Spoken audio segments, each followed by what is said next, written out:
The morning mist clung to the pastures of Oakwood County as Gareth Shaw made his way to the old red barn behind his farmhouse.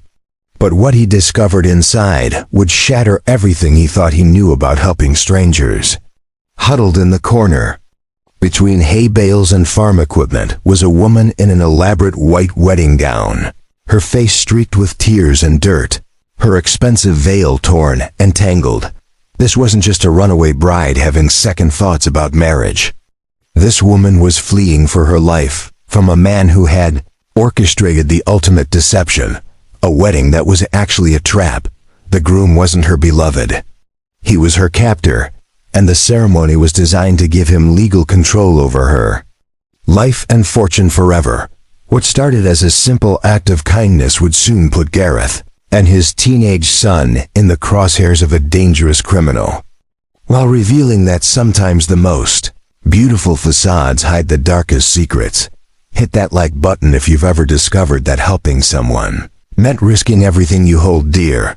Before we jump back in, tell us where you're tuning in from, and if this story touches you, make sure you're subscribed, because tomorrow I've saved something extra special for you. The rooster's crow echoed across the rolling hills of Oakwood County as Gareth Shaw pulled on his worn work boots and stepped onto the front porch of his two-story farmhouse. At 35, he carried himself with the quiet confidence of a man who'd learned to handle whatever life threw at him, though the lines around his eyes spoke of challenges that had aged him beyond his years. The September morning air was crisp, carrying the scent of hay and the promise of autumn. Gareth had inherited this 200-acre farm from his grandfather, and despite the financial struggles that came with maintaining such a large property as a single father, he couldn't imagine living anywhere else. The land was in his blood, just as it had been in his family for 3 generations. He made his way across the yard, past the vegetable garden where tomatoes hung heavy on their vines, and the chicken coop, where his small flock was already pecking at their morning feed. His destination was the old red barn that stood about 50 yards behind the house, its weathered wood and tin roof a testament to decades of Wisconsin winters and summers. Gareth had been putting off this morning's task for weeks, reorganizing the hay storage and checking on the equipment before the harvest season began in earnest. As a single father raising 17-year-old Dylan, every spare moment was precious, and farm maintenance often took a backseat to homework help and ensuring his son stayed on track for his senior year. The barn's heavy wooden doors creaked as he pulled them open, flooding the interior with golden morning light. The familiar smell of hay and old wood greeted him, along with something else, something that made him pause. There was a different quality to the air, a sense that something was out of place in his well-ordered world. That's when he saw her, huddled between 2 massive hay bales in the far corner of the barn, was a figure in white. At first glance, Gareth thought perhaps Dylan had left some old sheets or tarps in the corner, but as his eyes adjusted to the dim light filtering through the barn's high windows, the truth became unmistakably clear. It was a woman, and she was wearing a wedding dress. Not just any wedding dress, but an elaborate gown that probably cost more than Gareth's monthly farm income. The silk fabric was stained with dirt and what looked like grass stains, the intricate beadwork catching the morning light like scattered diamonds. A long veil, torn in several places, was wrapped around her shoulders like a makeshift shawl. Woman was awake, her dark eyes wide with fear as she pressed herself further into the corner.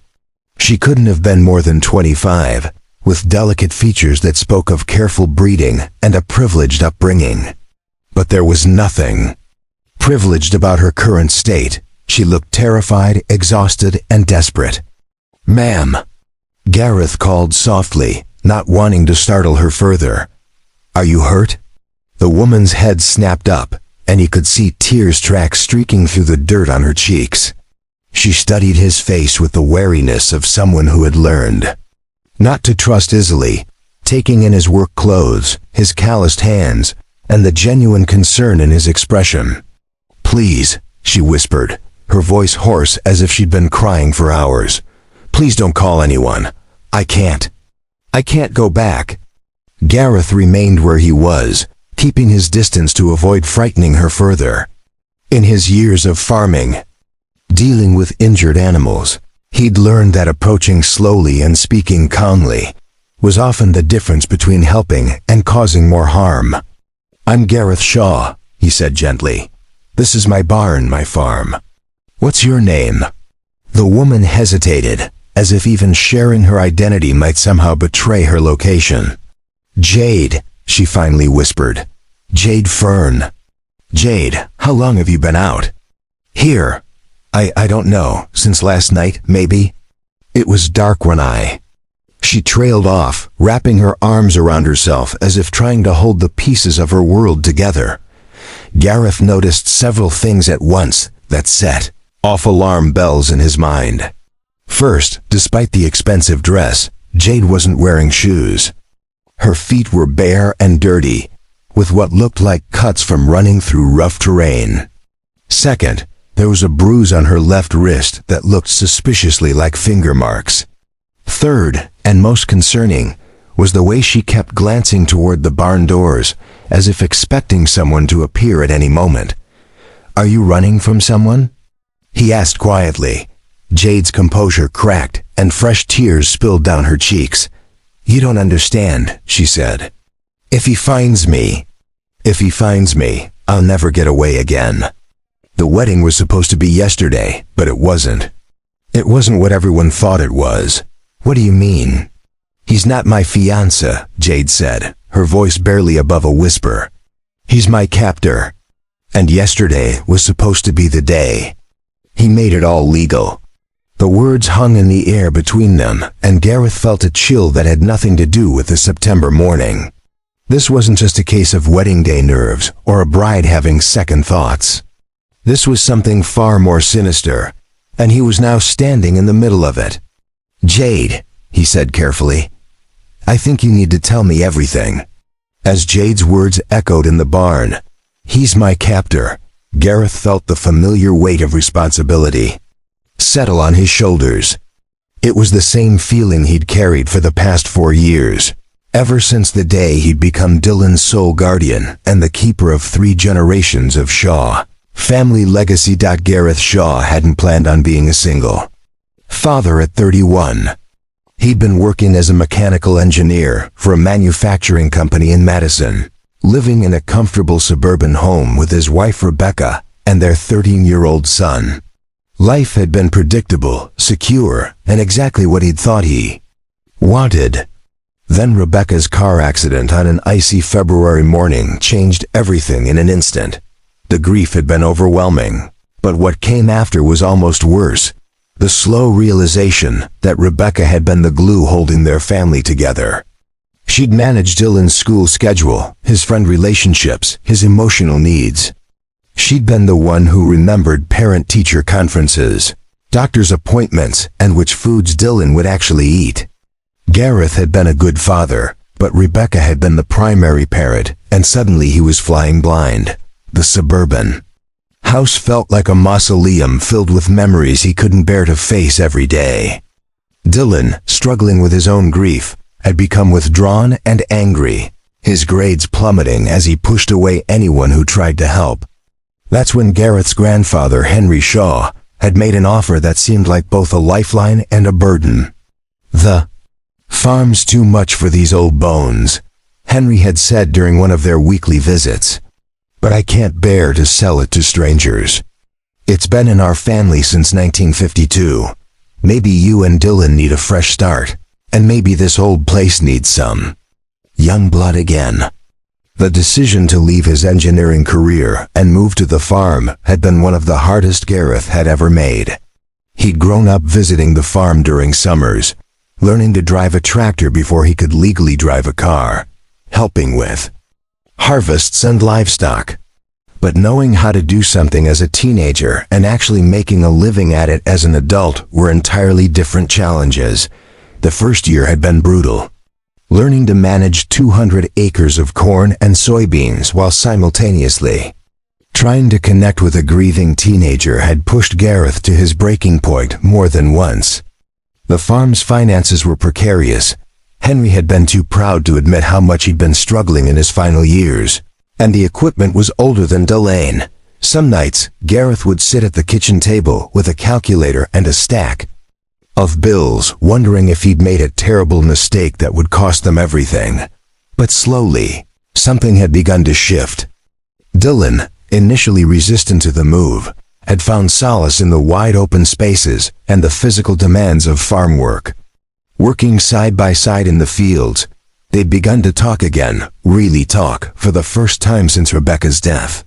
The boy who'd been angry and lost in suburbia had rediscovered his curiosity and purpose in the rhythm of rural life.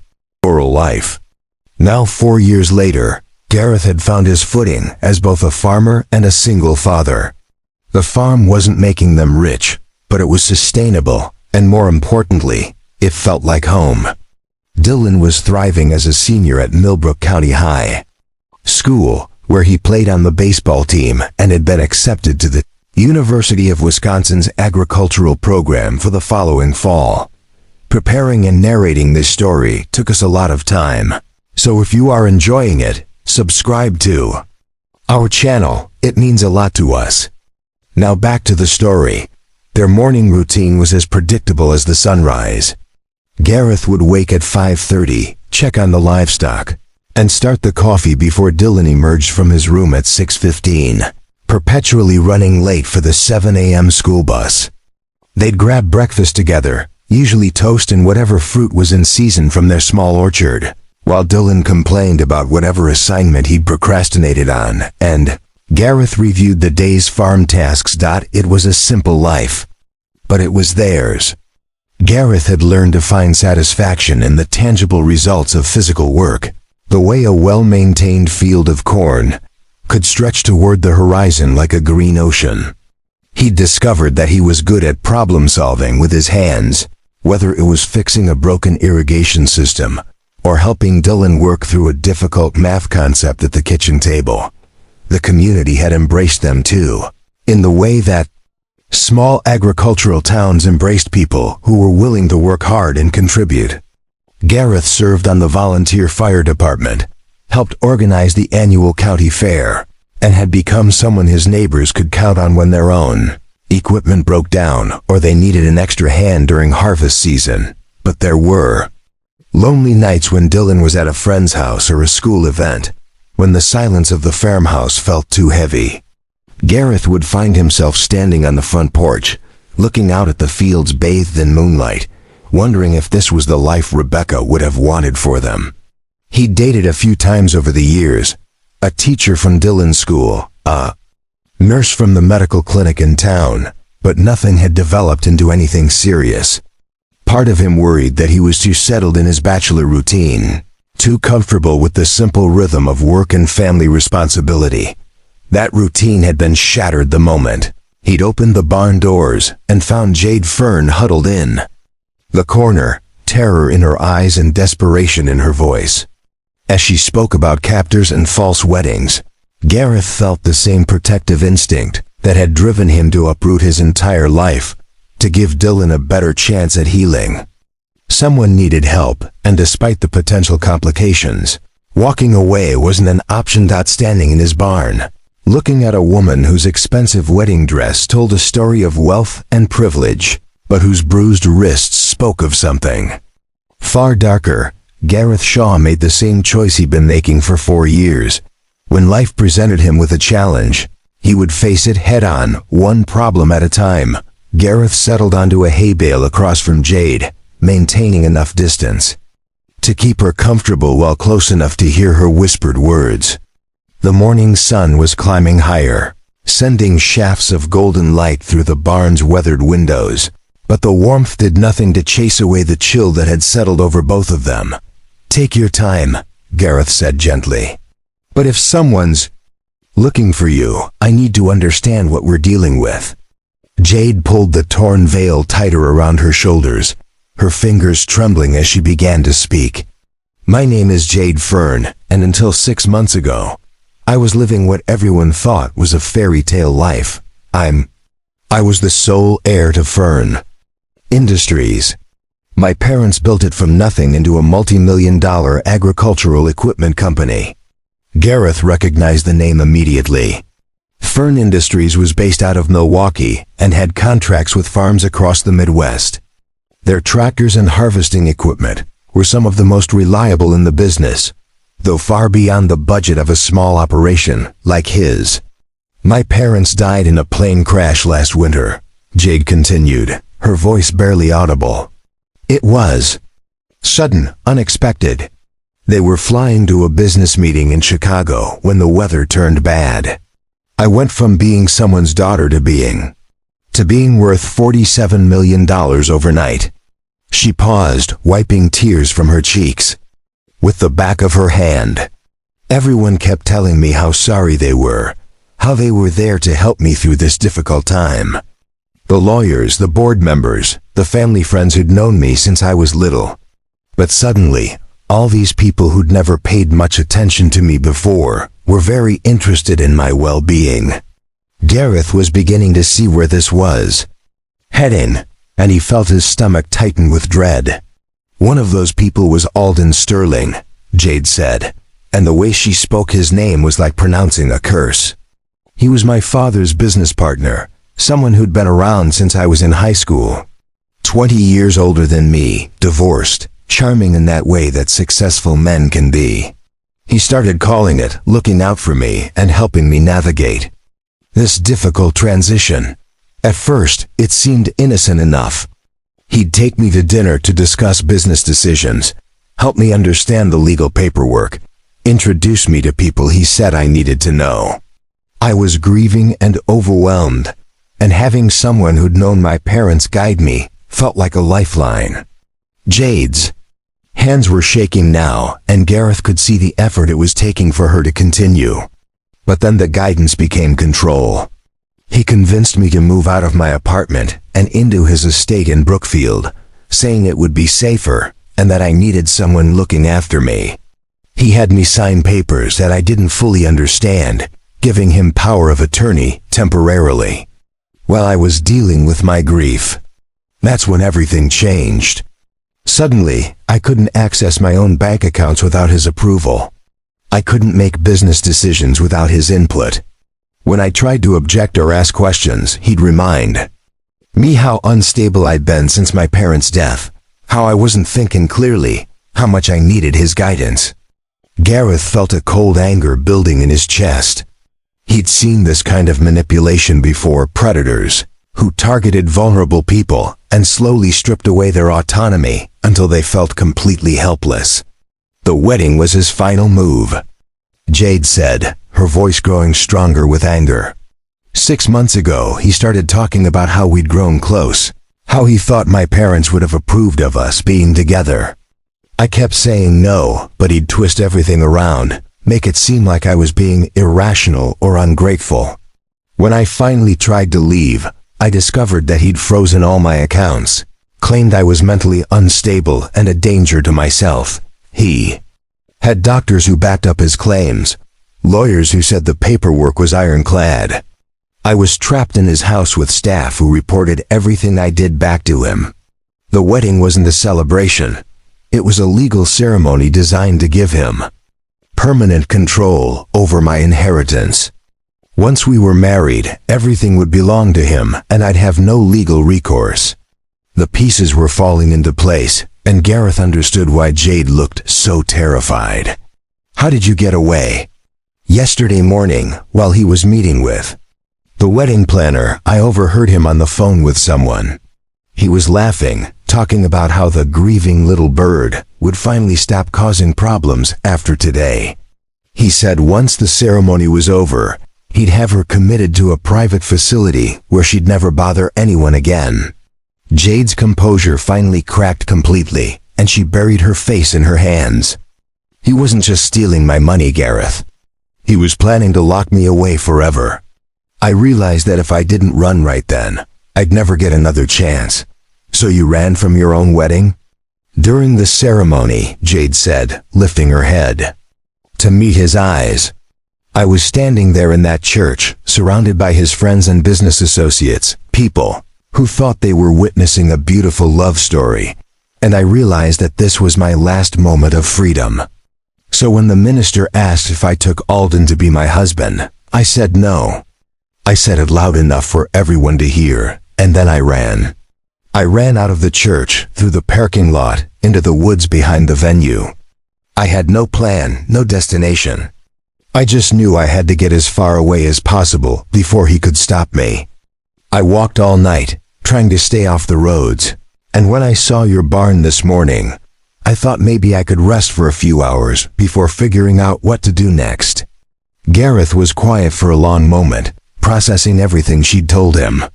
This wasn't just a domestic dispute or a case of an overbearing fiancé. This was calculated, systematic abuse designed to steal a woman's entire life. "Jade," he said finally, "we need to call the police." "No." The word came out as a strangled cry. "You don't understand. Alden has connections everywhere. Police officers, judges, politicians, they all owe him favors or do business with him. Who do you think they'll believe? The respected businessman or the mentally unstable heiress who ran away from her own wedding?" Gareth felt the weight of the situation settling on his shoulders. This wasn't just about offering temporary shelter to someone in need. This was about standing up to a powerful man who had the resources and connections to destroy anyone who got in his way. But as he looked at Jade, bruised, terrified, and utterly alone, Gareth Shaw made the same choice he'd made 4 years ago when he decided to uproot his life for Dylan's sake. Some things were more important than safety. "Then we'll figure out another way," he said quietly. "But you're not facing this alone anymore." The first priority was getting Jade out of the wedding dress. Not only was it conspicuous, but Gareth could see how the elaborate gown was weighing her down both physically and emotionally, a constant reminder of the trap she'd barely escaped. "We need to get you some practical clothes and food," Gareth said, standing and brushing hay dust from his jeans. "But first, I want you to know that no one's going to find you here without going through me first." Jade looked up at him with a mixture of gratitude and wariness. "You don't know what you're getting yourself into. Alden has private investigators, security people. He won't just let me disappear. Then we'll deal with that when the time comes." Gareth replied firmly, "Right now you need basic necessities. Can you walk okay? Your feet look pretty torn up." Looking down at her bare, dirt-stained feet, Jade nodded slowly. "They're sore, but I can manage." "Good. The house is just across the yard, but I want to take a look around first. Make sure no one's been by." Gareth moved to the barn's main doors and carefully scanned the property. The dirt road leading to his farm stretched empty in both directions, and the neighboring properties were far enough away that casual visitors would be noticed long before they reached the house. "All clear," he said, returning to Jade's side. "But we're going to take the back way, just in case." They exited through a smaller side door that opened toward the rear of the farmhouse. Gareth led Jade along a path that wound through his vegetable garden and past the chicken coop, keeping them hidden from the main road. As they walked, he found himself glancing frequently at his unexpected guest, still struggling to reconcile the terrified woman beside him with the story she'd told about multi-million-dollar inheritances and criminal conspiracies. The back door of the farmhouse opened into a mudroom connected to the kitchen. Gareth was grateful for the familiar surroundings, the worn wooden floors, the coffee pot still warm from his morning routine, the refrigerator covered with Dylan's baseball schedule and farm supply catalogs. Normal life, which suddenly felt very precious. "Have a seat," he said, gesturing toward the kitchen table. "I'll find you something to wear and get those cuts cleaned up." Jade settled carefully into one of the wooden chairs, the wedding dress's voluminous skirt pooling around her. "I feel ridiculous," she said quietly. "Like I'm wearing a costume for a play I never auditioned for." "We'll fix that," Gareth assured her, already heading toward the stairs. "I think I have some of Rebecca's old clothes stored upstairs. She was about your size." He found what he was looking for in a cedar chest in the guest bedroom: jeans, a soft cotton sweater, and undergarments that Rebecca had rarely worn. It had been 2 years since he'd opened this chest, and for a moment, the familiar scent of his late wife's perfume made him pause. But Rebecca would have approved of what he was doing. She'd always been the first to help neighbors in crisis, often bringing casseroles to families dealing with illness or job loss, returning to the kitchen. With the clothes and a first aid kit, Gareth found Jade staring out the window toward the road, her body tense with anxiety. "Every car that goes by," she said without turning around. "I think it might be him." "Highway's a quarter-mile away," Gareth said, setting the clothes on the counter. "Anyone coming up our road will see them long before they reach the house. And right now, you look like exactly what you are, someone who spent the night outdoors. He's probably searching hotels and airports, not rural barns." Jade managed a small smile at that. "You're right. I've been looking over my shoulder for months. It's hard to turn that off." Gareth handed her the clothes and pointed toward a small bathroom off the kitchen. "Get changed, and I'll make us some breakfast. When's the last time you ate?" "Yesterday. Morning, I think. I was too nervous to eat much before the—" She gestured at the wedding dress. "Understandable. There's soap and towels in there, and take your time. I'll be right here." While Jade cleaned up and changed clothes, Gareth busied himself preparing breakfast and trying to think through their options. His engineering background had taught him to approach problems systematically, but this situation had variables he'd never encountered before. How do you protect someone from a predator with money, connections, and apparently no moral boundaries? 20 minutes later, Jade emerged from the bathroom transformed. Rebecca's clothes fit her well, and with her face clean and her dark hair pulled back in a simple ponytail, she looked younger and less fragile, but the fear in her eyes remained. "Better?" Gareth asked, setting a plate of scrambled eggs and toast in front of her. "Much, thank you." Jade ate with the careful precision of someone who'd been taught proper table manners, but also with the genuine hunger of someone who'd been running on adrenaline for too long. "We need to talk about what happens next," Gareth said, pouring coffee for both of them. "My son Dylan will be home from school around 3:30. He's 17, mature for his age, but this is going to be a lot to process." Jade set down her fork, concern creasing her features. "I don't want to put him in danger. If Alden finds me here, Dylan can handle himself," Gareth interrupted. "But more importantly, he deserves to know what's going on. I don't keep secrets from him about things that affect our safety." "What will you tell him? The truth. That someone needed help, and we're providing it. That there might be some risk involved, but that we're being careful." Gareth met her eyes across the table. "He'll understand. We've been through difficult times before." They spent the rest of the morning establishing ground rules. Jade would stay in the guest bedroom upstairs, away from windows facing the road. If any unexpected visitors arrived, she'd retreat to the basement, which had a hidden storage room behind the furnace that Henry Shaw had built during the Cold War. Gareth would handle all communication with the outside world, and they'd avoid using phones or internet connections that could potentially be traced. "This feels surreal," Jade said as Gareth showed her the basement hiding spot. 3 days ago, I was planning a wedding I didn't want. Now I'm learning about secret rooms and escape routes." "I know it's a lot," Gareth said. "But you made the hardest choice already. You chose freedom over security. Everything else is just logistics." As they climbed back upstairs, Jade caught his arm. "Gareth, why are you doing this?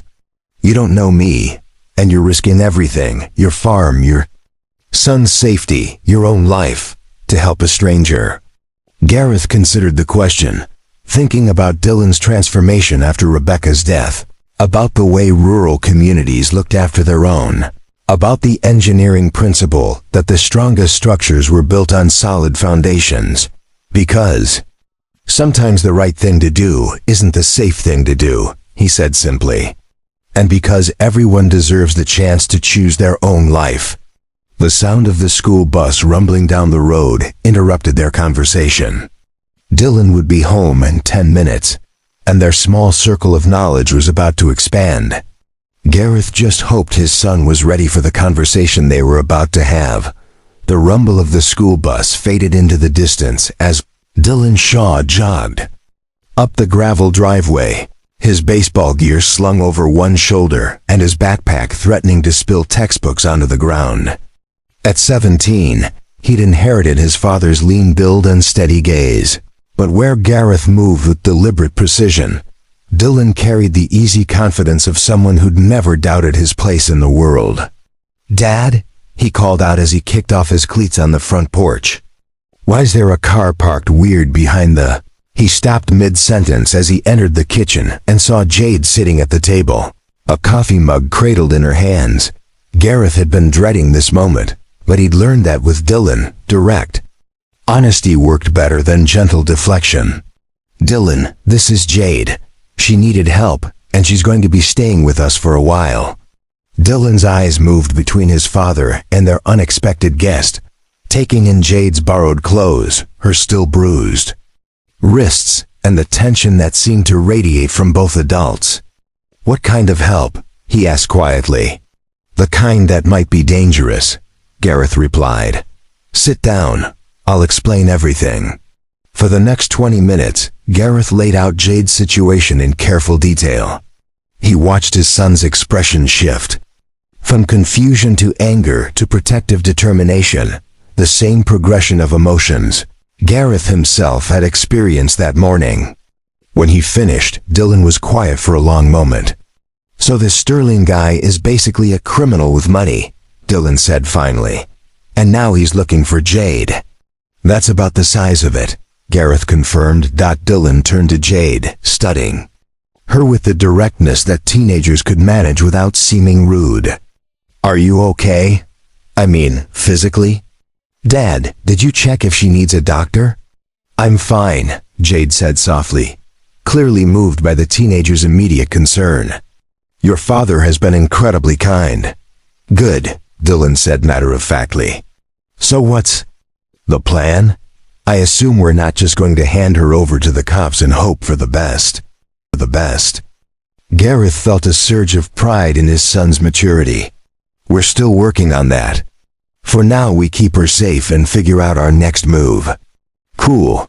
I'll move my Xbox up to the attic so Jade can have the guest room without hearing me playing Battlefield all night." Dylan shouldered his backpack again. "I've got homework, but let me know if you need anything, okay?" After Dylan headed upstairs, Jade stared at Gareth in amazement. He just accepted it. "No questions about why you'd risk everything for a stranger." "Dylan's been through enough loss to understand that life can change in an instant," Gareth said. "He knows that sometimes you have to make hard choices based on what's right, not what's safe." As if summoned by the mention of loss, the conversation naturally turned to deeper waters. Jade set down her coffee mug and really looked at Gareth for the first time, not as her rescuer or protector, but as a person carrying his own burdens. "You mentioned your wife earlier, Rebecca?" she asked gently. Gareth nodded, settling back in his chair. "She died 4 years ago, car accident on an icy road. Dylan was 13, and I was completely unprepared to be a single parent. That must have been terrifying." "It was. Rebecca was the heart of our family. She remembered everything, managed everything, knew how to talk to Dylan about things I couldn't even recognize he was struggling with." Gareth stared out the kitchen window toward the fields. "For the first year, I felt like I was failing at everything that mattered." Jade understood that feeling intimately. "When my parents died, everyone kept telling me how strong I was, how well I was handling everything. But inside, I felt like a little girl who'd lost her way in a crowd. Everything that had defined my life, being someone's daughter, having a family, knowing my place in the world, was just gone." "Is that how Sterling got his hooks in you? Gareth asked, offering to be what your parents had been. Exactly. He presented himself as this wise, protective figure who would guide me through the complexities of business and money management. He made me feel like without him, I'd make terrible mistakes and lose everything my parents had built. Jade's voice grew bitter. It never occurred to me that he was the terrible mistake. Gareth reached across the table and briefly covered her hand with his. You figured it out, though. That takes incredible strength. Not strength, desperation. Jade turned her hand palm up, briefly clasping Gareth's fingers before pulling away. I was so focused on not disappointing my parents' memory that I nearly let someone steal my entire future. What were they like? Your parents? For the first time since Gareth had found her in the barn, Jade's smile was genuine. They were wonderful workaholics who built fern industries from nothing, but never forgot where they came from. My dad could design agricultural equipment that would revolutionize farming, then spent his weekend teaching me how to change the oil in my car. My mom ran the business side with an iron fist but cried during every Disney movie. They sound like good people. They were. They would have hated Alden Sterling on sight. My dad always said that anyone who tried to make you smaller wasn't worth your time. Jade's expression darkened. I should have listened to that advice. You were grieving, Gareth said. People in grief are vulnerable, and predators know that. Sterling counted on you being too emotionally overwhelmed to see what he was doing. Just like you were overwhelmed after Rebecca died. Gareth nodded. The difference is, I had Dylan to focus on. Even when I felt like I was drowning, I knew he needed me to figure it out. Having someone to protect gave me purpose. And now you're protecting me, Jade observed. Is that what this is about? You're used to being the person people depend on? The question caught Gareth off guard. He'd been so focused on the practical aspects of helping Jade that he hadn't examined his own motivations too closely. Maybe partly, he admitted, but it's more than that. When I saw you in that barn, terrified and alone, it reminded me of how Dylan looked after Rebecca died. Like the world had become a dangerous place where nothing made sense anymore. And you couldn't walk away from that, could you? If you found someone who needed help, could you just drive past? Jade considered this. Before all this happened, I probably would have. I was raised to let other people handle problems, staff, lawyers, security. I never learned how to be the person who stepped up when someone needed help. You're learning. Now, Gareth said. You stood up to Sterling when it mattered most. You chose your freedom over his promises of security. With nowhere to go and no plan beyond running. Sometimes that's the bravest choice of all, choosing the unknown over the unacceptable. As the afternoon sun slanted through the kitchen windows, Gareth realized something had shifted between them. They were no longer just a rescuer and a victim, but two people who'd survived devastating losses and found their way to a kind of understanding. They'd both learned that life could change in an instant, that the people you thought you could count on might disappear, and that sometimes strength came from accepting help rather than trying to handle everything alone. Thank you, Jade said. Quietly, not just for the clothes and food and safety. For seeing me as a person instead of just a problem to be solved. Thank you for trusting me with your story, Gareth replied. For letting us help. Outside, they could hear Dylan shooting. Baskets at the hoop mounted on the barn, the rhythmic bounce of the ball a comforting sound of normalcy. For the first time since discovering Jade that morning, Gareth allowed himself to hope that maybe, somehow, they'd find a way through this that didn't end in disaster.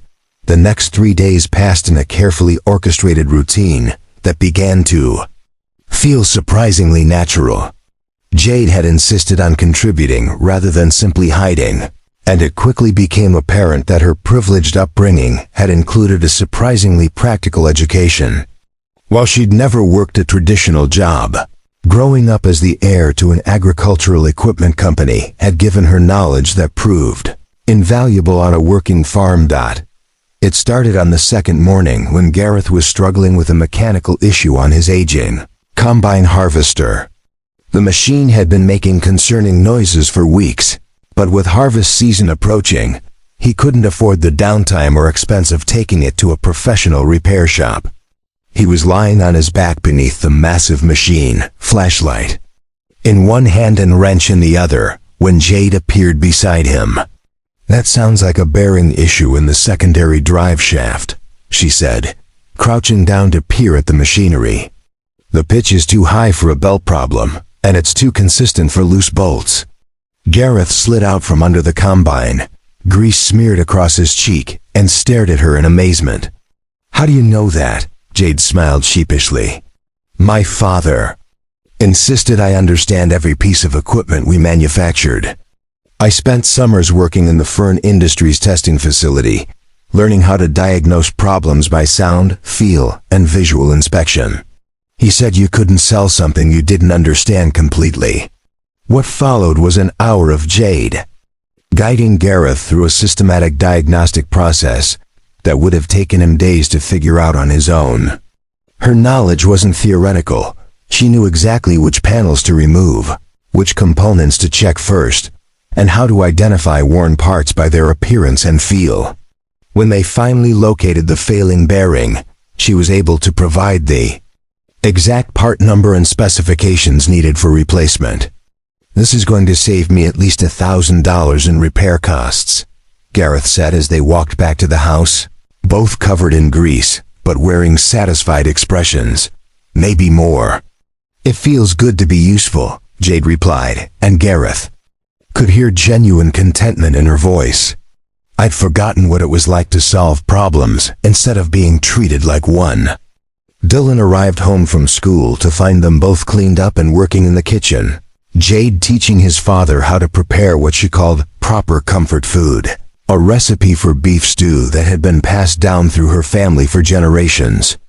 The teenager lingered in the doorway, watching the easy interaction between the two adults. "She's really good at this stuff, isn't she?" Dylan said to his father when Jade stepped out to gather herbs from the garden. "Better than good," Gareth replied. "She knows more about farm equipment than some people who've been doing this their whole lives. And she's been helping me organize the business records too. Apparently, I've been keeping terrible books." This was true. Jade's business education had revealed itself in other ways throughout the week. She'd taken one look at Gareth's haphazard system of invoices, receipts, and tax documents and immediately set about creating an organized filing system that would actually allow him to track expenses and profits effectively. Her laptop, which she'd managed to grab during her escape from Sterling's house, contained spreadsheet, templates, and financial tracking software that transformed Gareth's record-keeping from chaotic to professional.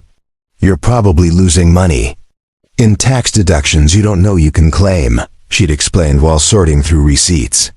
"And this organizational system will make it much easier to track seasonal patterns and plan for equipment maintenance. But it wasn't just practical skills that Jade brought to their household. Her presence seemed to unlock something in Dylan that Gareth hadn't seen since before Rebecca's death. The teenager had always been mature for his age, but living with just his father for 4 years had made him perhaps too serious, too focused on being responsible rather than enjoying his youth. Jade, however, had a playful side that emerged as she grew more comfortable. She challenged Dylan to chess matches that stretched late into the evening, introduced him to card games she'd learned during her privileged youth, and listened with genuine interest to his college plans and career ambitions. More importantly, she asked questions about his life that weren't related to grades or chores: what music he liked, which teachers were his favorites, what he planned to do when he graduated. "She talks to me like I'm interesting," Dylan confided to his father one evening while they were doing dishes. "Not like I'm a problem to be managed or a project to be completed. Just like I'm worth talking to." Gareth understood exactly what his son meant. In the years since Rebecca's death, most of their conversations had been practical: homework, farm work, future plans, daily logistics. Jade's presence had somehow given them permission to talk about other things, to remember that they were a family, not just a functioning unit. The change was perhaps most evident during their evening meals. What had once been quick, utilitarian affairs, often eaten while standing in the kitchen or reviewing the next day's schedule, had transformed into lingering conversations around the dining room table. Jade was a natural storyteller, sharing carefully chosen anecdotes from her travels, her education, and her life before Sterling's control. She asked thoughtful questions about their community, their neighbors, and their history with the farm. "Tell me about your grandfather," she said one evening, gesturing toward an old photograph on the mantelpiece that showed a weather-beaten man standing beside a much younger version of the Red Barn. Gareth found himself sharing stories he hadn't told in years. How Henry Shaw had taught him to read weather patterns by watching the behavior of their livestock. How the old man had insisted that farming was as much about understanding the land as it was about working it. How he'd built the secret room in the basement during the height of Cold War paranoia. "He sounds like he was a remarkable man," Jade said. "The kind of person who understood that real wealth comes from building something that lasts.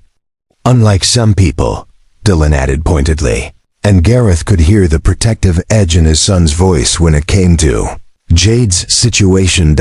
It was during one of these conversations that they were interrupted by the rumble of an approaching vehicle. All three of them tensed immediately, the comfortable domesticity evaporating as they remembered the danger that still lurked beyond their property lines. "Expecting anyone?" Jade asked quietly, already starting to rise from her chair. "No," Gareth replied, moving to the window to peer through the curtains. "But it's okay. That's just Frank Morrison from the neighboring farm. He stops by sometimes to borrow tools or check on us." Frank Morrison was a man in his 60s who'd been farming in Oakwood County for most of his adult life. His property bordered theirs to the south, and he'd been one of the first neighbors to welcome Gareth and Dylan when they'd moved to the farm 4 years earlier. He was also, unfortunately, the kind of man who noticed everything and asked direct questions about what he observed. "Evening, Gareth," Frank said as he climbed out of his pickup truck. "Saw lights on in the main house and thought I'd stop by. Haven't seen you around much this week." "Just keeping busy with harvest prep," Gareth replied, stepping onto the front porch but not inviting Frank inside. "What brings you by?" "Well, that's just it," Frank said, removing his worn baseball cap and scratching his head. "Been some unusual activity in the area this week.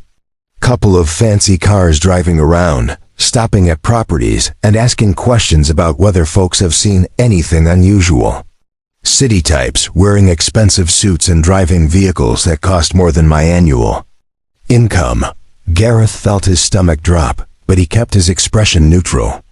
"What kind of questions?" "Looking for a woman," they said.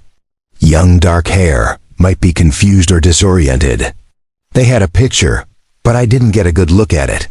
Frank's sharp eyes studied Gareth's face. "Said she was mentally unstable. Might be dangerous to herself. Asked if I'd seen any strangers around, any signs of someone camping out or hiding on properties." The two men stood in silence for a moment, and Gareth could almost feel Frank's curiosity like a physical weight. His neighbor wasn't a gossip, but he was observant and protective of his community. If he suspected something was wrong, he wouldn't simply mind his own business. "Frank," Gareth said carefully, "if someone was in trouble, real trouble, not the kind that gets solved by calling the authorities, what would you do?" Frank Morrison had been a farmer long enough to understand that sometimes the official answer wasn't the right answer. He studied Gareth's face for a long moment, then glanced toward the house where warm light spilled from the kitchen windows. "I'd figure that sometimes good people need help from other good people," Frank said slowly. "And I'd mind my own business unless someone asked for my help directly." "I appreciate that," Gareth said. "But I'd also want to make sure that whatever was happening. It wasn't putting my neighbors in danger they weren't prepared for. Frank's tone was serious now. These men asking questions aren't local law enforcement, Gareth. They're private security, and they're well-funded. If you're involved in something over your head, you need to know that.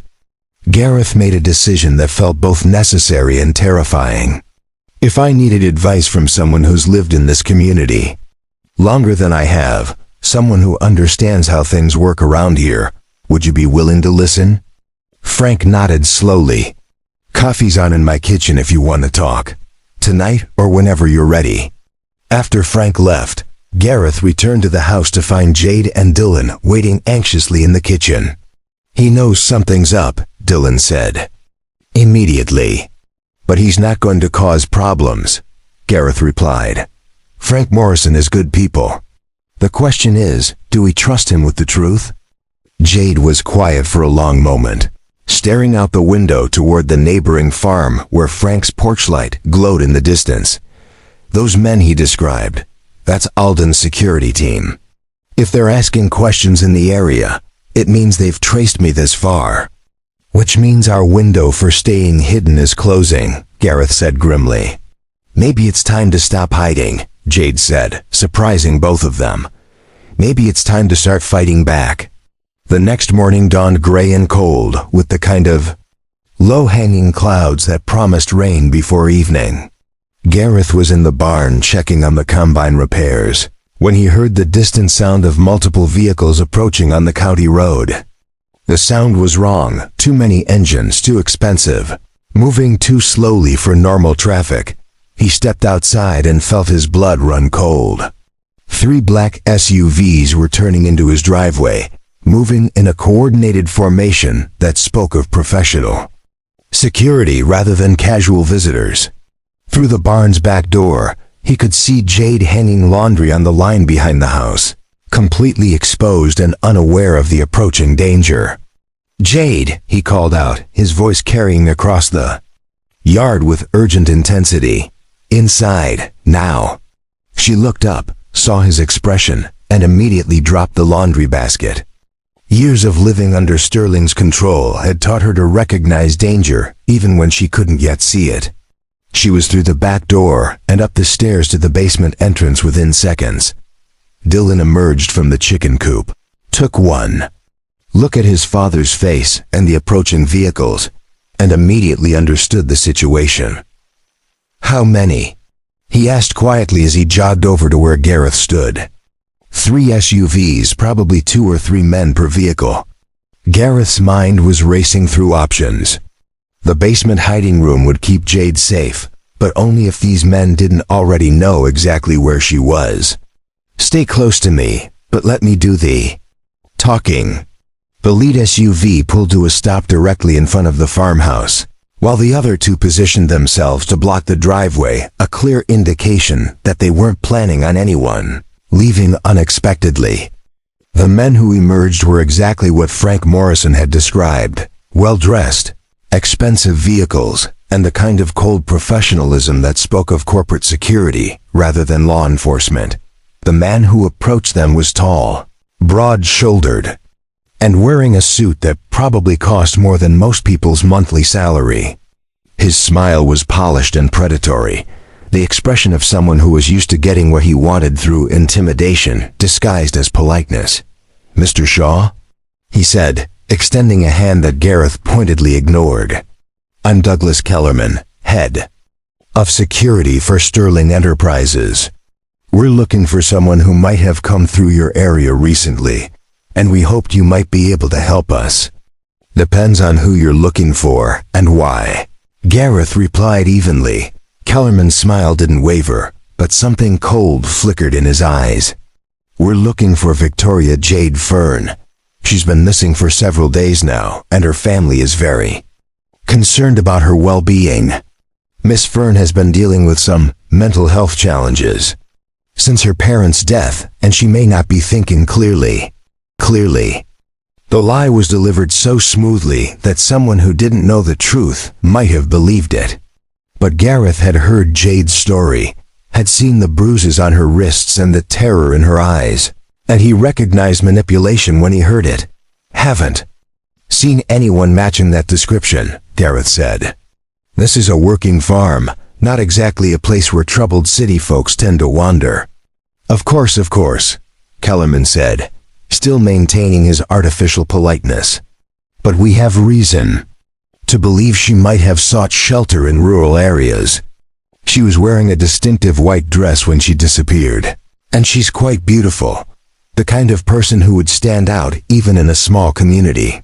Dylan stepped slightly closer to his father, and Gareth could feel the teenager's tension. His son was smart enough to understand the subtext of this conversation, the veiled threats hidden beneath Kellerman's professional courtesy. As I said, we haven't seen anyone like that, Gareth repeated. If that's all, actually, Mr. Shaw, I'm afraid it's not. Kellerman's smile finally faded, revealing the harder man beneath. You see, we have evidence that Miss Fern was in this area as recently as yesterday. Phone pings, credit card usage, witness statements. We know she's here. Gareth felt his heart racing, but kept his expression neutral. Jade had been using cash only and had turned off her phone, but Sterling obviously had resources that went beyond normal tracking methods. Even if that were true, Gareth said carefully, I still haven't seen her. Mr. Shaw, I think there may be some misunderstanding about the situation here. Kellerman gestured toward his associates, who had spread out around the property with practiced efficiency. Miss Fern is not just a missing person. She's the heir to a substantial fortune, and there are legal questions about her mental competency that need to be resolved. By harboring her, you would be interfering with a court-ordered psychiatric evaluation. The lie was sophisticated and terrifying in its implications. If Sterling had managed to get court orders based on false psychiatric evaluations, then Jade's fears about his connections in the legal system were justified. I'm not harboring anyone, Gareth said firmly, and I'd like you to leave my property. Kellerman's expression hardened completely. Mr. Shaw, I don't think you understand the gravity of this situation. Mr. Sterling is a very influential man with substantial resources and many friends in law enforcement and the judicial system. Interfering with his efforts to help Miss Fern could result in serious legal consequences for you and your family. The threat was unmistakable now, and Gareth felt a cold anger building in his chest. These men weren't just looking for Jade. They were prepared to destroy anyone who got in their way. Are you threatening me? Gareth asked quietly. I'm informing you of the potential consequences of making poor decisions, Kellerman replied smoothly. For instance, it would be unfortunate if there were questions raised about your suitability as a guardian for your son, or if regulatory agencies decided to take a closer look at your farming operation. These things can be very disruptive to a person's life. Dylan stepped forward, his young face flushed with anger. You can't just, Dylan, Gareth said sharply, cutting his son off before he could say something that would escalate the situation further. But the damage was already done. Kellerman had seen the teenager's reaction and understood that his threats were hitting their mark. Smart boy, Kellerman said, his predatory smile returning.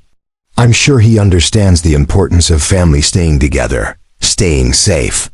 That's when the sound of another approaching vehicle cut through the tension. A battered pickup truck was coming up the driveway, and Gareth felt a surge of relief when he recognized Frank Morrison behind the wheel. The older farmer pulled up beside the SUVs and climbed out with the deliberate movements of someone who wasn't intimidated by expensive vehicles or city suits. Morning, Gareth, Frank said cheerfully, as if armed security teams were a normal part of his daily routine. Thought I'd stop by to return that socket wrench set I borrowed last week. Kellerman turned toward Frank with visible irritation. Sir, this is a private conversation. I'm going to have to ask you to private conversation on my neighbor's property. Frank interrupted, his tone still friendly but with an edge of steel underneath. That's interesting. You boys with the county sheriff's department?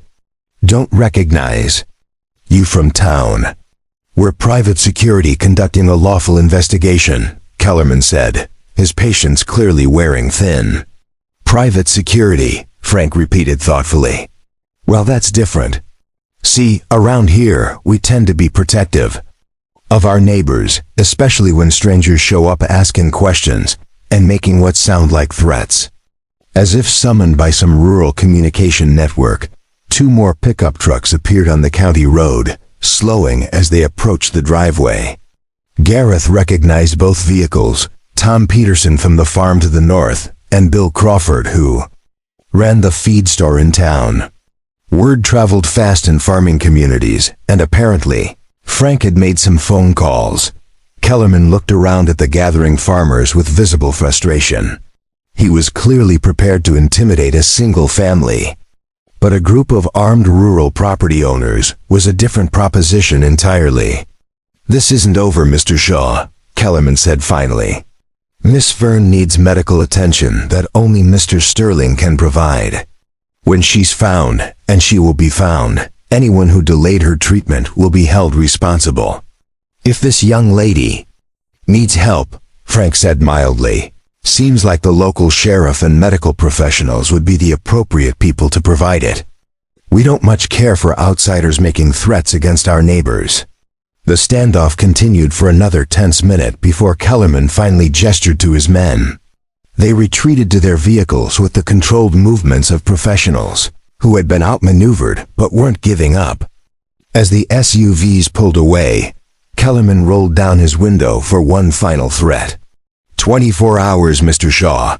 After that, Mr. Sterling will be forced to pursue other avenues to ensure Miss Fern's safety. After the security team was gone, Frank and the other farmers lingered for a few minutes, making it clear that they were keeping an eye on the situation. When they finally left, Gareth and Dylan went inside to find Jade emerging from the basement, her face pale but determined. I heard everything, she said quietly. They're not going to stop, are they? No, Gareth admitted. And now they know we're protecting you. Which means you're both in danger because of me. Jade's voice was steady, but her hands were shaking. Dylan could lose his father. You could lose your farm, your home, everything you've built here. That's our choice to make, Dylan said firmly. Nobody gets to threaten my family and think we'll just back down. Jade looked between father and son, seeing the determination in both their faces, and felt something shift inside her. For months, she'd been running, hiding, trying to survive Sterling's control through avoidance and fear. But watching these good people put themselves at risk for her sake, she realized that survival wasn't enough anymore. You're right, she said, meeting Gareth's eyes. It's time to stop running. It's time to fight back. What do you have in mind? Gareth asked. Jade smiled, and for the first time since he'd found her in the barn, it wasn't a smile tinged with fear or sadness. It was the smile of someone who had finally remembered that she was stronger than her circumstances. I have an idea. But it's going to require trusting some people we've never met, and taking risks that could backfire spectacularly. I'm listening, Gareth said. Outside, storm clouds were gathering on the horizon, but inside the farmhouse, 3 people who had found family in the most unlikely circumstances began planning their counterattack against a man who thought money and power made him untouchable. The storm that had been threatening all morning finally broke as the 3 of them gathered around the kitchen table, rain drumming against the windows with increasing intensity. Jade had her laptop open, fingers flying across the keyboard with a confidence and purpose that Gareth hadn't seen from her before. The terrified woman he'd found in his barn was transforming before his eyes into someone else entirely, someone who understood power and how to wield it. The first thing you need to understand about Alden Sterling, Jade said, pulling up a series of documents on her screen, is that everything he does is calculated. He doesn't make impulsive decisions or take unnecessary risks. Every move is planned, documented, and executed with precision. Which makes him predictable, Dylan observed, leaning over her shoulder to look at the screen. Exactly. But it also makes him vulnerable, because he keeps records of everything. Jade's smile was sharp with satisfaction, including things he probably shouldn't have documented. She turned the laptop around so both Gareth and Dylan could see what she'd been working on. The screen displayed a complex organizational chart showing Sterling Enterprises' corporate structure, but with annotations and connections that revealed a much darker picture than any official business filing would show. During the months I was living in his house, I had access to his home office, Jade explained. Alden is obsessive about documentation. He keeps digital records of every phone call, every meeting, every financial transaction. He thinks it protects him legally, but it also means there's a paper trail for everything he's done. Gareth studied the chart, his engineering background helping him trace the connections between shell companies, offshore accounts, and legal entities. This looks like money laundering, among other things, Jade confirmed. Alden's business practices aren't just unethical, they're criminal. Tax evasion, fraud, bribery of public officials, intimidation of witnesses. He's been operating under the assumption that his money and connections make him untouchable, so he's gotten careless about covering his tracks. Dylan pointed at a section of the chart that showed multiple connections to government contracts. Are those real companies or just fronts? Mix of both. Some are legitimate businesses that he uses to hide illegal activities. Others are completely fabricated entities that exist only on paper. Jade clicked through several folders, revealing spreadsheets full of financial data that painted a picture of systematic corruption. The problem is, all of this evidence is technically stolen. I downloaded it from his personal servers without permission, which means it might not be admissible in court. But it's still useful, Gareth said, beginning to understand where this was heading. Even if we can't use it directly, it shows us where to look for evidence that can be obtained legally. Exactly. And more importantly, it shows us who else has been victimized by Alden's schemes. Jade opened another file, this one containing what appeared to be a contact database. He's done this before, Gareth. I'm not his first victim, I'm just the one with the largest inheritance. The revelation hung in the air like a physical weight. Gareth had assumed that Sterling's targeting of Jade was opportunistic, a predator taking advantage of a grieving woman's vulnerability. But this suggested something far more systematic and disturbing. How many others? Dylan asked quietly. At least 7 that I can document, probably more.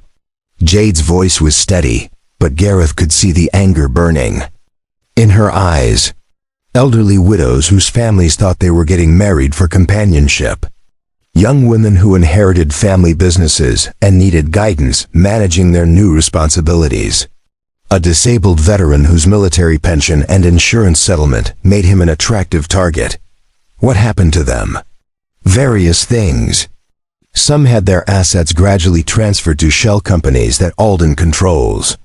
Others were declared mentally incompetent and had guardianship transferred to him or his associates. The veteran died under suspicious circumstances after changing his will to benefit Sterling Enterprises. Gareth felt sick to his stomach. This wasn't just about Jade's inheritance. They were dealing with someone who had built an entire criminal enterprise around victimizing vulnerable people. We have to go to the FBI, he said. This is way beyond local law enforcement. I thought so too, Jade replied. But look at this. She pulled up another document, this one showing political donations and consulting fees paid by Sterling Enterprises. The list included names that Gareth recognized from news coverage, senators, federal judges, high-ranking FBI officials. He's bought protection at every level, Dylan said, scanning the list with growing dismay. Not everyone, Jade corrected, but enough to make it very dangerous to approach federal authorities without absolute proof and a carefully planned strategy. One phone call from the wrong person, and we'd be dealing with more than just private security teams. Gareth leaned back in his chair, trying to process the scope of what they were facing. So what's your plan? Jade closed the laptop and looked directly at him, her expression more determined than he'd ever seen it. "We're going to destroy him. The same way he's been destroying other people, systematically, methodically, and with perfect documentation." "How?" "By turning his own network against him." Jade stood up and began pacing the kitchen, her mind clearly working through complex calculations. Alden's power comes from his ability to control information and manipulate people's perceptions. But his criminal activities have created enemies, people who've been victimized, business partners who've been cheated, government officials who aren't on his payroll. She returned to the laptop and opened a new set of files. "I've been in contact with some of these people over the past few months, carefully building relationships and gathering information. There's a federal prosecutor in Chicago who's been investigating Sterling Enterprises for years, but hasn't been able to get enough evidence for indictments. There's a journalist in Milwaukee who's been documenting suspicious deaths and disappearances connected to Alden's business associates. And there are 3 of his former victims who are willing to testify if they can be guaranteed protection." Gareth was beginning to see the outline of her strategy, and it was far more sophisticated than anything he'd imagined. "You've been planning this for months. Ever since I realized that running away wasn't going to be enough. Alden has too many resources, too many connections.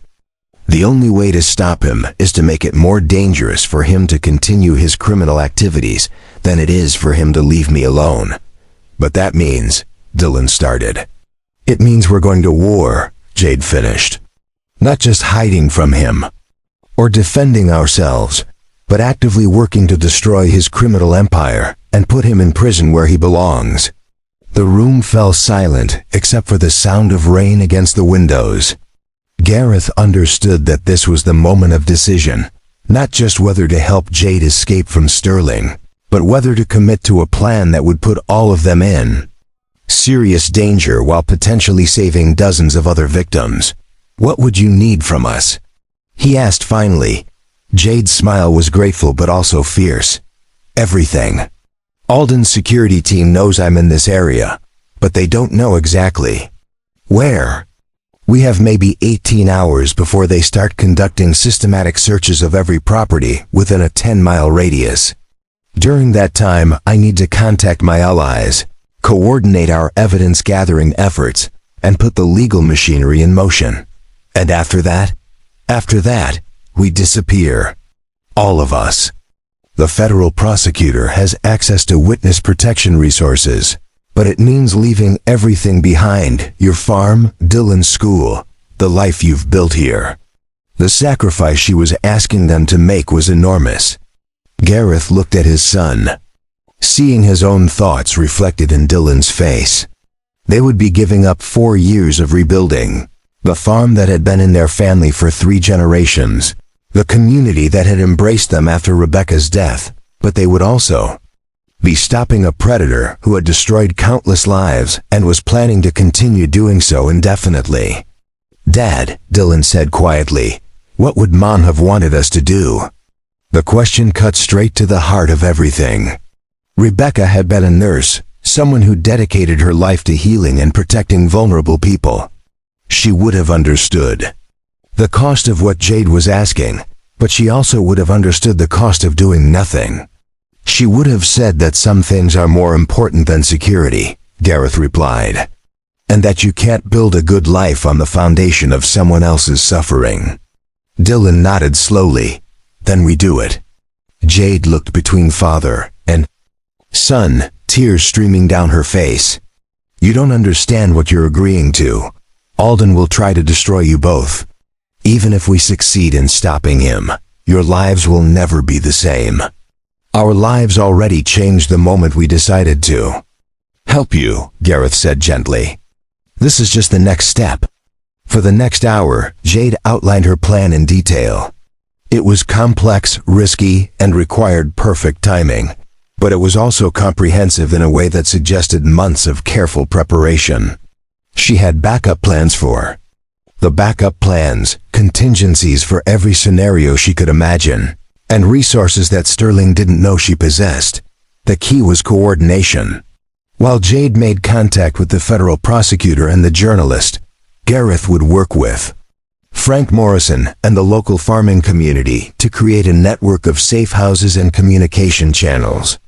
Dylan would be responsible for documenting everything and maintaining secure digital backups of all evidence. The most dangerous part will be the next 24 hours, Jade explained. Once we initiate contact with federal authorities, Alden will know that his time is limited. He'll escalate his efforts to find me, and he'll start destroying evidence. We need to be ready for anything. What about Kellerman and his security team? Dylan asked. They're mercenaries, not true believers.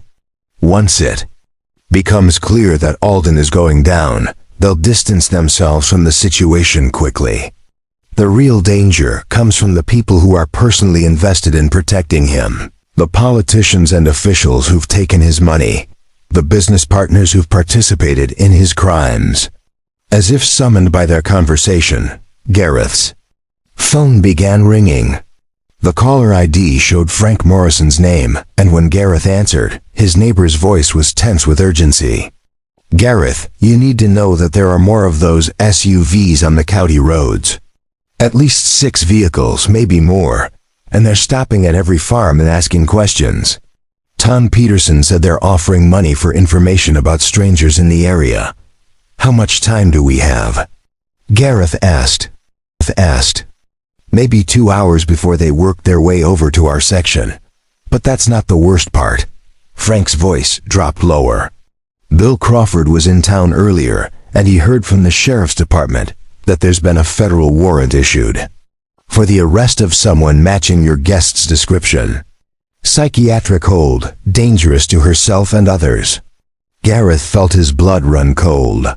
Sterling had escalated faster than any of them had anticipated. Frank, I need you to listen carefully. What I'm about to tell you is going to sound unbelievable, but I need you to trust me. For the next 10 minutes, Gareth outlined Jade's true situation and their plan to expose Sterling's criminal activities.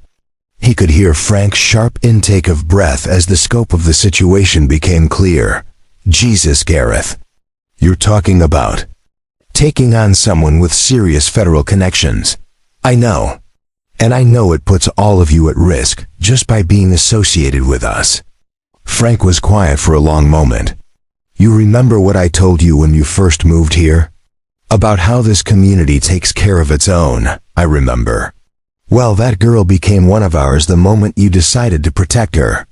You tell me what you need, and we'll make it happen. After Gareth hung up, he found Jade and Dylan staring at him with expressions of amazement and gratitude. He's going to help, Dylan said. It wasn't a question. They all are, Gareth confirmed. But that means we're not just risking our own lives anymore. We're asking an entire community to stand up against federal corruption and organized crime. Jade stood up slowly, her hands steady for the first time since he'd found her in the barn. Then we better make sure we win. Outside, the storm was intensifying, but inside the farmhouse, 3 people who had found courage in each other began implementing a plan that would either save dozens of innocent lives or destroy everything. They held dear. For Jade Fern, it was the moment she stopped being a victim and became a force for justice. For Gareth and Dylan Shaw, it was the moment they discovered that sometimes the most important battles are the ones you never planned to fight. The transformation of Oakwood County into a sophisticated intelligence operation happened with the quiet efficiency that only rural communities could manage. Within 2 hours of Frank Morrison's phone call, a network of farmers, shop owners, and longtime residents had mobilized into something that would have impressed military strategists. Jade sat in Frank's kitchen, her laptop connected to a secure satellite internet connection that Bill Crawford had installed for his feed store's inventory system. The irony wasn't lost on her that she was coordinating a federal investigation from a farmhouse kitchen while surrounded by men in work boots and flannel shirts who understood corruption and power better than most politicians. Federal prosecutor Sarah Chun is standing by, Jade reported, looking up from her screen. She's been building a case against Sterling for 3 years, but she's needed someone with inside access to his operations. She's flying in from Chicago tonight with a full investigative team. Frank Morrison sat across from her, his weathered hands wrapped around a coffee mug that had seen better decades. What does she need from us? Time mostly, and documentation. Jade pulled up a secure messaging app that looked nothing like the consumer versions most people used. We need to keep Sterling's security teams busy for the next 12 hours, while Chun's people get search warrants for his properties and financial records. Once they start serving warrants, his lawyers will begin destroying evidence immediately. And how exactly do we keep professional security teams busy? Asked Tom Peterson, who had driven over from his neighboring farm with news that Sterling's SUVs were systematically working their way through the county. Jade's smile was sharp with satisfaction. By giving them exactly what they're looking for, and making sure it's completely useless to them. The plan she outlined was elegant in its simplicity. Over the next several hours, farmers throughout the county would report sightings of a woman matching Jade's description. Each report would be carefully timed and geographically distributed to keep Sterling's search teams moving constantly without ever getting close to their actual location. Meanwhile, the real Jade would be coordinating with federal authorities. From the one place Sterling would never think to look, the heart of the rural community that had already demonstrated its willingness to protect her. My nephew Danny works for the county dispatch, offered Mary Crawford, Bill's wife, who had arrived with a thermos of coffee and a notebook full of phone numbers. He can make sure that any official requests for information about our activities get lost in bureaucratic delays. And my daughter Jessica teaches at the high school, added Frank. She's got contacts at the county clerk's office, the sheriff's department, and the state police. Nothing official, but enough to know when certain types of paperwork are being filed. Jade stared at the assembled group, a dozen farmers and small business owners, who were casually discussing obstruction of a federal investigation, as if they were planning a church potluck. The contrast with Sterling's world of bought politicians and intimidated officials couldn't have been more stark. You understand what you're risking? She asked quietly. If this goes wrong, all of you could face federal charges for interfering with a law enforcement operation. Frank's response was immediate and certain. Young lady, this community has been dealing with powerful people who think they can push us around since before you were born. We know how to protect our own. The first test of their improvised network came sooner than expected. Dylan, who had been monitoring police scanners from the Morrisons' spare bedroom, called down that multiple vehicles were approaching from the south. 6 SUVs moving in formation, he reported. They're stopping at the Henderson place now. Frank picked up an old CB radio and keyed the microphone. Breaker 19, this is Overwatch. We've got company approaching Sector 7. All units. Be advised, the response was immediate. Voices crackled across the airwaves as farmers throughout the county began reporting the movement of Sterling's search teams. More importantly, they began implementing the diversion plan that Jade had outlined. Tom Peterson to Overwatch, came the first report. I've got visual on a woman matching the description walking along Highway 78, about 2 miles east of the grain elevator. Dark hair, appears to be disoriented. The woman Tom had spotted was actually his own daughter Sarah, home from college for the weekend and perfectly willing to play her part in the deception. She would lead Sterling's security team on a 20-minute chase through back roads, before disappearing into the woods behind properties owned by sympathetic neighbors. Similar. Our EPORTS began coming in from across the county. Each sighting was carefully coordinated to seem credible while leading the search teams away from Frank Morrison's farm. The beauty of the plan was that Sterling's people couldn't ignore any of the reports. They had to investigate each one, which meant they were constantly racing from one false lead to another. Meanwhile, Jade was deep in encrypted communication with people whose existence Sterling had never suspected. Federal prosecutor Sarah Chun was coordinating with FBI financial crimes units in 3 states. Journalist Michael Torres was working with editors at major newspapers to prepare exposes that would destroy Sterling's reputation, even if the criminal charges failed. And most importantly, 3 of Sterling's previous victims were being moved to secure locations where they could provide testimony without fear of retaliation. The key is timing, Jade explained to the assembled group as reports continued to come in from around the county. Chun's team needs to serve search warrants on Sterling's primary residence, his corporate offices, and at least 6 shell company locations simultaneously. If he gets word that one location has been compromised, he'll immediately begin destroying evidence at the others. What about his private security? Dillon asked, returning from his monitoring post with updated information. Kellerman's teams are getting frustrated with all the false sightings. They're starting to question some of the reports more aggressively.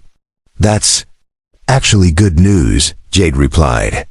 The more aggressive they become with local residents, the more attention they'll attract from legitimate law enforcement. Chun has already alerted the state police and FBI field offices that there are armed private security teams operating in the area without proper authorization. The breakthrough came at sunset when Mary Crawford's nephew called with information. That changed everything. Danny says there's been some interesting activity on the federal law enforcement networks, Mary reported after hanging up her phone. Multiple agencies requesting search warrants for properties associated with Sterling Enterprises. And there's been a federal judge in Chicago who's been working late, reviewing what Danny describes as a very thick stack of warrant applications. Jade's laptop chimed with an encrypted message that made her sit up straighter. Chun's got her. Warrants, all of them. Federal judges in Illinois, Wisconsin, and Michigan have signed off on simultaneous searches of Sterling's properties. When? Frank asked. 6 a.m. tomorrow morning. Coordinated raids on 12 locations with federal agents, state police, and local law enforcement participating. Jade's voice was tight with nervous excitement. By this time tomorrow, either Alden Sterling will be in federal custody, or we'll all be fugitives. The room fell silent as the weight of what they were attempting settled over everyone. They weren't just helping someone escape from an abusive situation. They were taking down a criminal enterprise that had federal protection and millions of dollars in resources. There's something else, Jade said quietly. Chun wants me to be present during the raid on Sterling's primary residence.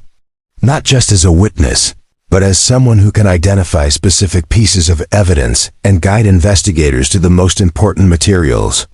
That's incredibly dangerous, Gareth said immediately. Sterling's house will be the most heavily defended location. It's also the location where the most critical evidence is stored, Jade replied.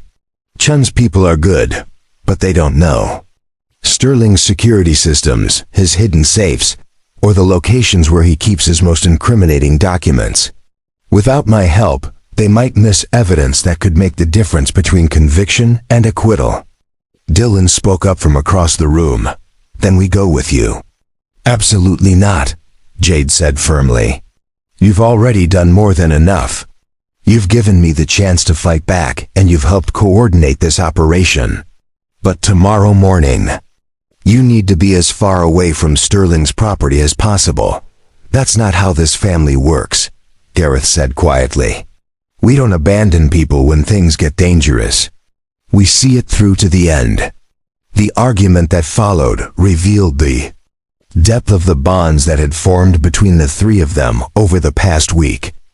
Jade was desperate to protect the people who had saved her, while Gareth and Dillon were equally determined not to let her face the final confrontation alone. It was Frank Morrison who proposed the compromise that satisfied everyone.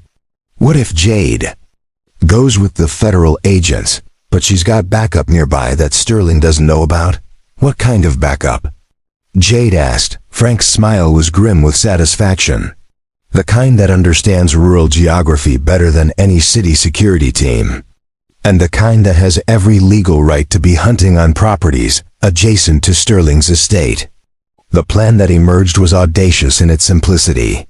During hunting season, which had just begun, farmers and rural residents routinely moved through wooded areas surrounding large estates. Frank's network could position armed hunters throughout the forest surrounding Sterling's property, ostensibly tracking deer, but actually providing overwatch for the federal raid. If things go wrong, Frank explained, you'll have 20 experienced hunters with high-powered rifles providing cover.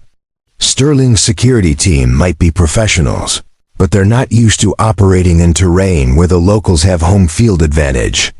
Jade looked around the room at the faces of people who had transformed from strangers into allies in less than a week. Mary Crawford was coordinating communication networks with the efficiency of a military commander. Tom Peterson was studying topographical maps and identifying the best positions for their Overwatch teams. Bill Crawford was checking weather reports and planning for contingencies. These weren't trained operatives or federal agents. They were farmers and shop owners and retirees who had decided that some things were worth fighting for, regardless of the personal cost. Why? Jade asked finally. Why are all of you willing to risk everything for someone you barely know? Frank Morrison set down his coffee mug and looked directly at her. Because this isn't really about you, though we've come to care about you personally. This is about the kind of world we want to live in. I don't understand. Sterling represents everything that's wrong with the way power works in this country, Frank continued. The idea that money can buy you protection from consequences, that corruption is acceptable as long as it's sophisticated enough, that ordinary people don't matter as long as you can intimidate them into silence. Tom Peterson nodded in agreement. We've watched our communities get destroyed by people who think rural folks are too unsophisticated to fight back against corporate predators. Sterling's just the latest example, but he's not going to be the last unless someone makes an example of him. Plus, Mary Crawford added with a slight smile, it's been a long time since anything this interesting happened in Oakwood County. Most of us have been bored out of our minds since our kids grew up and moved away. The laughter that followed was nervous but genuine, a release of tension that reminded everyone that they were still human beings caught up in extraordinary circumstances. As the evening wore on, the improvised operations center in Frank Morrison's kitchen continued to coordinate activities across the county. Sterling's security teams were systematically being led on wild goose chases, while federal investigators prepared for the largest coordinated raid in the region's history. At midnight, Jade received a final encrypted message from Prosecutor Chun. All teams in position. Warrants executed at 0600 hours. Are you ready? Jade looked around the room at the people who had become her family, her allies and her salvation. Gareth sat next to Dylan, both of them checking equipment and reviewing maps with the focused intensity of people preparing for battle. Frank Morrison was coordinating final positions for his hunter network, his voice calm and confident on the CB radio. For the first time in months, Jade Fern felt like herself again. Not the terrified victim hiding in a barn, not the helpless heiress being manipulated by a predator, but the daughter of innovative business owners who had built something meaningful through determination and intelligence. Yes, she typed back to Chun, we're ready. Outside, storm clouds were gathering again, but this time they felt like an omen of justice rather than danger. In less than 6 hours, one way or another, Alden Sterling's reign of terror would be over. Dawn broke gray and cold over Oakwood County, but for the first time in months, Jade Fern felt the sunrise bring hope instead of dread. She sat in the passenger seat of an unmarked federal vehicle, watching FBI agent Sarah Chun review final operational details on a tablet while their convoy wound through the early morning mist toward Alden Sterling's estate. Remember, Chun said, without looking up from her screen, your job is to identify and locate evidence, not to confront Sterling directly. My agents will handle all interactions with him and his security team. Jade nodded, though her attention was focused on the radio. Chatter coming through Chen's earpiece. Simultaneous raids were beginning across 3 states, with federal agents serving search warrants on 12 different properties associated with Sterling Enterprises. The coordination was flawless, a testament to the months of preparation that Chen's team had put into building their case. Overwatch 1 to Federal Command, crackled a familiar voice through the radio. Frank Morrison, positioned in the woods surrounding Sterling's property with his improvised hunter network, was providing real-time intelligence about the estate's security measures. "We have visual on 6 armed personnel around the main residence," Frank reported. 3 vehicles parked in defensive positions, but no indication they're aware of the approaching federal units. Chen keyed her microphone. "Copy that, Overwatch 1. Maintain observation and report any changes." The irony wasn't lost on Jade that Frank Morrison, a farmer whose formal education had ended with high school, was providing tactical support for one of the largest federal investigations in the region's history. But then, nothing about the past week had followed conventional patterns. Sterling's estate appeared through the trees, like something from a different world. The massive stone mansion sat on manicured grounds that probably cost more to maintain than most families earned in a year. Security cameras tracked their approach, and Jade could see armed guards taking defensive positions as the federal convoy became visible. "All units, this is command," Chun spoke into her radio. "Execute, execute, execute." What happened next was a masterclass in law enforcement coordination. Federal agents emerged from vehicles positioned at every access point to the property, their movements synchronized with military precision.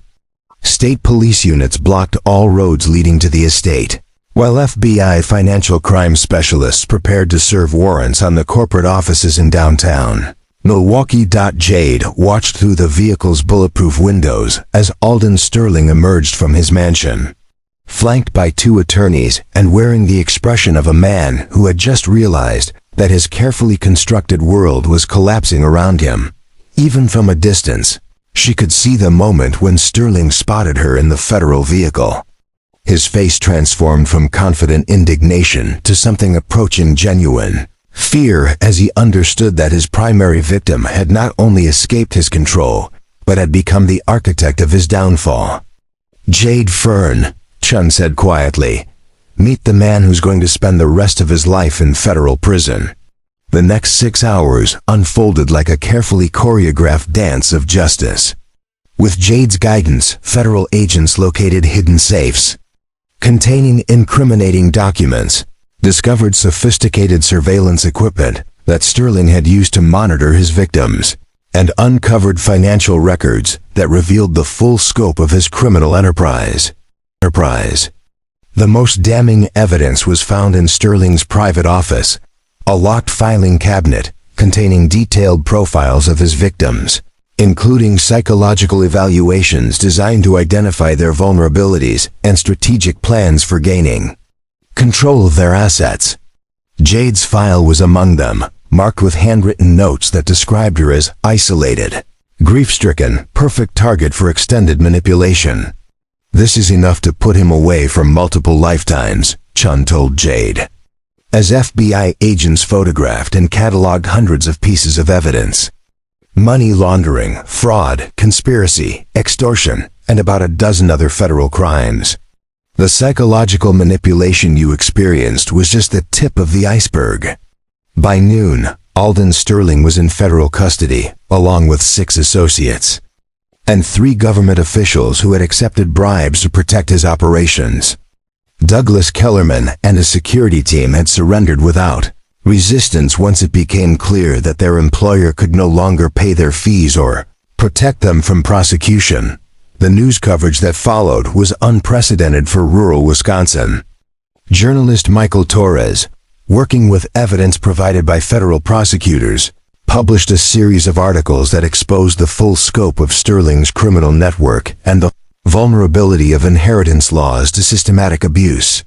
The story went national within hours, triggering congressional hearings and leading to new federal legislation designed to protect grieving families from predatory schemes. But for Jade, Gareth, and Dylan, the most important moment came when Agent Chun finally told them they were safe. Sterling's in federal custody, his assets are frozen, and his network is completely dismantled, Chun reported as they gathered in Frank Morrison's kitchen that evening.